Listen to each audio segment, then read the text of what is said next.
Hi, this is Riyaz. That is paramedicogenesis. Today நம்ம வீடியோவில் என்ன பார்க்க போகிறோம் அப்படிங்கிறது ரெஸ்பிரேட்டரி சிஸ்டத்தோடைய ரெஸ்பிரேஷன் அல்லாத மற்ற வேலைகள். என்னடா ரியாஸு, ரெஸ்பிரேட்டரி சிஸ்டம் ரெஸ்பிரேஷன் இல்லாமல் வேறு நிறைய வேலை செய்தா அப்படின்னு நீங்கள் கேட்குறது என் காதின் அருகில் ஒலிக்கிறது. வாங்க, let's go to our video.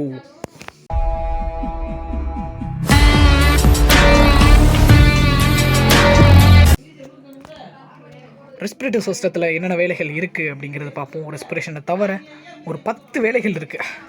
ஓல்ஃபேக்ஷன், vocalization, prevention of dust particle, defence mechanism, defence எல்லாம் பண்ணுது. That's army. Respiratory system army. Maintenance of water balance, regulation of body temperature, regulation of acid base balance, anticoagulant function. What is இது ரொம்ப ஆச்சரியமாக இருக்குது. Anticoagulant வேலைலாம் respiratory system பண்ணுது. Secretion of angiotensin converting enzyme. எனக்கு இந்த என்சைம் தெரியும், ஏசி இன்ஹிபிட்டர்ஸ், ஏசிஇ. இது ரெனின் ஆன்ஜியோடென்சின் ஆல்டோஸ்ட்ரான் சிஸ்டத்தில் வரும். அடுத்து சிந்தசிஸ் ஆஃப் ஹார்மோனல் சப்ஸ்டன்ஸ். ஹார்மோன்ஸை சுரக்குதா respiration system. Quite interesting that. வாங்க வீடியோக்குள்ளே போகலாம். ஓல்ஃபேக்ஷன் நம்மளுக்கு தெரியும். ஓல்ஃபேக்ஷன் அப்படிங்கிறது வாசனை ஏற்படுத்தக்கூடியது. நம்ம மூக்கொலியாக தான் நம்ம நிறைய வாசனையை உணர்கிறோம். சண்டே ஆயிடுச்சுன்னா நம்மளுக்கு தெரியும், நம்ம வீட்டுக்குள்ளே போனாலே அம்மா வைக்கிற கறிக்குழம்பு வாசனை மூக்க தொலைக்கும். காரணம், ரெஸ்பிரேஷன் சிஸ்டத்தில் நாஸ்ட்ரில்ஸில் வந்து நிறைய ரிசெப்டார்ஸ் இருக்குது. ஸோ அந்த ரிசெப்டார்ஸ் தான் நம்ம வாசனையை உணர்றதுக்கு ரொம்ப காரணமாக இருக்குது. அடுத்து வோக்கலைசேஷன். இப்போ நான் உங்கள்கிட்ட பேசிக்கிட்டு இருக்கேன்னா அதுக்கும் ரெஸ்பிரேட்டரி சிஸ்டம் தான் காரணம். என்னடா அவன் எல்லாத்துக்கும் ரெஸ்பிரேட்டரி சிஸ்டம் தான் காரணம் அப்படிங்கிறான்னு சொல்கிறீங்களா? ஏன் அப்படிங்கிறது, நம்ம வாயால் தான் பேசுகிறோம் அப்படின்னு நம்மளுக்கு நிறைய பேர் நினச்சிக்கிட்டு இருப்போம். ஆனால் நம்ம வாய்ஸ், நம்மளுடைய சவுண்டு எங்கே ப்ரொடியூஸ் ஆகுது அப்படிங்கிறது பார்த்தோன்னா லாரிங்ஸில் தான் ப்ரொடியூஸ் ஆகுது. லாரிங்ஸ்க்கு இன்னொரு பேர் வாய்ஸ் பாக்ஸ் அப்படின்னு சொல்கிறாங்க. So larynx the one of the part of respiratory system. So respiratory systems helps to vocalization. அடுத்து ப்ரிவென்ஷன் ஆஃப் டஸ்ட் பார்ட்டிகல்ஸ். நிறைய டஸ்ட் பார்ட்டிகல்ஸ்லேருந்து நம்மளை ப்ரிவெண்ட் பண்ணுறது ஒன் ஆஃப் தி வேலை ஆஃப் தி ரெஸ்பிரேட்டரி சிஸ்டமாக இருக்குது. எந்த மூலமாக அதை ப்ரிவெண்ட் பண்ணுது அப்படிங்கிறது தெரியும். நம்ம மூக்கில் நம்ம பார்த்தோம் அப்படி சொன்னால் நிறைய ஹேர்ஸ் இருக்கும்.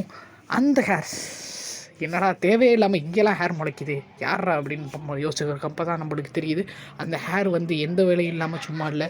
அந்த ஹேர் தான் நம்ம மூக்கில் நம்ம சுவாசிக்கிற காற்றை ஃபில்டர் பண்ணக்கூடிய ஒரு முக்கிய வேலையாக அதை செய்யுது. So that it's a very important hair to filtrate, நம்மளுடைய ஏரை ஃபில்ட்ரேட் பண்ணுது.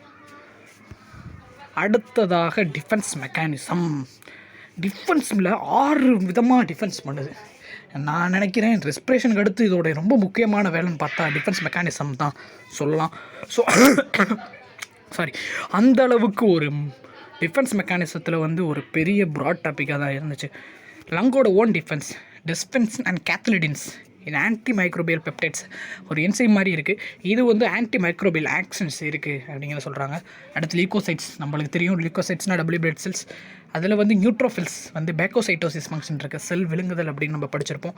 அடுத்து லிம்போசைட், காலங்காலமாக இம்யூனிட்டி நம்மளுக்கு கொடுக்கக்கூடியது லிம்போசைட்ஸ். அடுத்து defence through macrophages. Macrophages one of the type of the W blood cells அதில் தான் வரும். ஸோ மேக்ரோபேஜஸ் என்ன அப்படி பண்ணுது அப்படின்னு பார்த்தோம்னா பேத்தோஜன்ஸை என்கல்ஃப் பண்ணி வெளியில் தள்ளுது. ஸோ தட் இஸ் ஸ்கேவெஞ்சர்ஸ், ஹேட்லைக்கு ஸ்கேவெஞ்சர்ஸாக இது செயல்படுது. அதுவும் இல்லாமல் அந்த மேக்ரோபேஜஸ் வந்து இன்டர்லூக்கின்ஸ், டியூமர் நெக்ரோசிஸ் ஃபேக்டர், கீமோகைன்ஸ் அதெல்லாம் செக்ரேட் பண்ணுது. இது எல்லாமே ஒரு இடத்துக்குலேயும் நம்மளுக்கு இன்ஃப்ளமேஷன் வராமல் தடுக்கிறதுக்கு ஒரு முக்கியமான டிஃபென்ஸ் மெக்கானிசமாக இருக்குது அப்படிங்கிறது நம்ம படிக்கிற மூலமாக தெரியுது.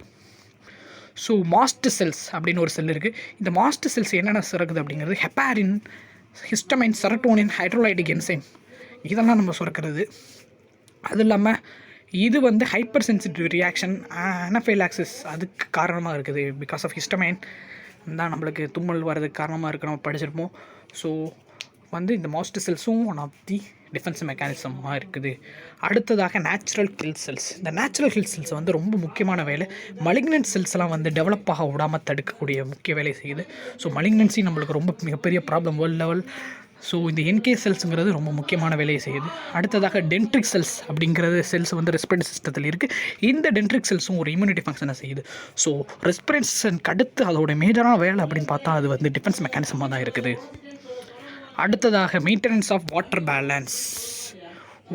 Balance and maintenance of body temperature. இது ரெண்டும் நம்ம ஒன்றாவே பார்த்துடலாம். எப்படி அப்படின்னா, நம்ம எக்ஸ்பயர் பண்ணுறப்ப ஏர் மூலமாக வாட்டரும் ப்ளஸ் டெம்பரேச்சர் வந்து எவாப்ரேட் ஆகிறதுனால, வாட்டர் எவாப்ரேட் ஆகுது, டெம்பரேச்சர் வெளில போகிறதுனால நம்மளுடைய பாடி வாட்டர் பேலன்ஸையும் அண்ட் டெம்பரேச்சரையும் வந்து ரெகுலேட் பண்ணக்கூடிய ஒரு வேலை செய்யுது.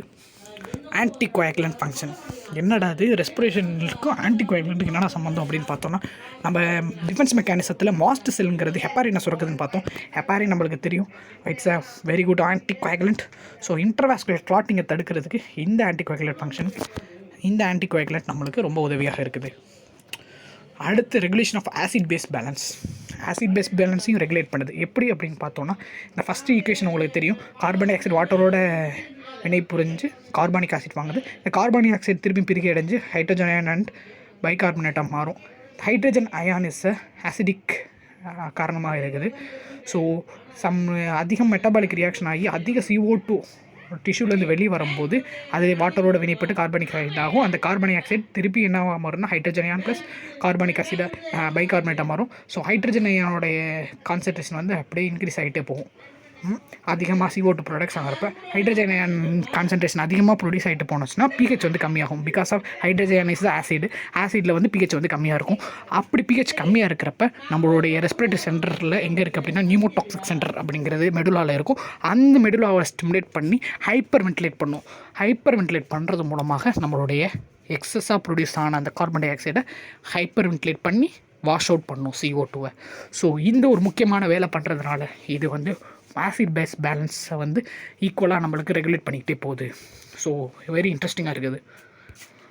அடுத்து secretion of angiotensin converting enzyme. இந்த என்சைம் வந்து ரெனின் ஆன்ஜியோடென்சின் ஆல்டோஸ்டான் சிஸ்டத்தில் நம்மளுக்கு ரொம்ப உதவிகரமாக இருக்குது. நம்மளுக்கு தெரியும் ஆன்ஜியோடென்சின் கன்வெர்ட்டிங் என்சைம் வந்து ஆன்ஜியோடென்சின் 1 வந்து ஆன்ஜியோடென்சின் 2 மாற்றும் அந்த இதில். அது மூலமாக நம்மளுடைய பிளட் ப்ரெஷர் மெயின்டெனன்ஸ் அது ரொம்ப முக்கியமாக இருக்குது. ஸோ அந்த என்சைம் வந்து இங்கே தான் சுரக்குது அப்படிங்கிறது ரொம்ப முக்கியமான விஷயமா இருக்குது. அடுத்து சிந்தசிஸ் ஆஃப் ஹார்மோனல் சப்ஸ்டன்ஸ்.